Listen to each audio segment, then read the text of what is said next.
بسم اللہ الرحمن الرحیم۔ رسول اکرم صلی اللہ علیہ وسلم جن پر ہمارے ماں باپ قربان ہوں، جب مدینہ کی جانب ہجرت کے لیے روانہ ہوئے اور قریش کی تمام تدبیریں ناکام ہو گئیں تو ان پر ایک جنون سا طاری ہو گیا۔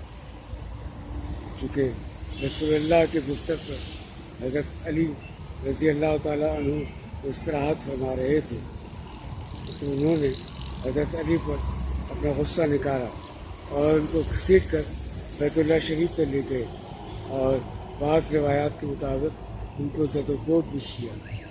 پھر حضرت ابوبکر صدیق رضی اللہ عنہ کے گھر پر گئے اور زوردار طریقے سے آوازیں لگائی۔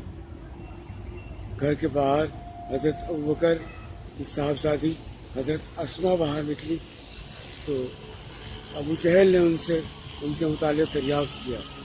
انہوں نے لا علمی کا اظہار کیا تو ابو جہل نے اس زور سے اس معصوم بچی کے منہ پر تماچا مارا کہ ان کی بالی زمین پر گر گئی۔ اس کے بعد قریش نے مکہ سے باہر جانے والے تمام راستوں پر پہرے بٹھا دیے، اور اس کے ساتھ ہی یہ اعلان کر دیا کہ جو کوئی رسول اکرم صلی اللہ علیہ وسلم اور حضرت ابوبکر صدیق رضی اللہ عنہ کو یا ان دونوں میں سے کسی ایک کو زندہ یا نعوذ باللہ مردہ پکڑ کر لائے گا تو اس کو 100 اونٹ انعام میں دیے جائیں گے۔ یہ سن کر تلاش کرنے والے چاروں طرف دوڑ پڑے اور تلاش کرتے کرتے غار تک پہنچ گئے۔ صحیح بخاری میں حضرت انس رضی اللہ عنہ سے مروی ہے کہ بعض لوگ غار ثور کے دہانے تک پہنچ گئے اور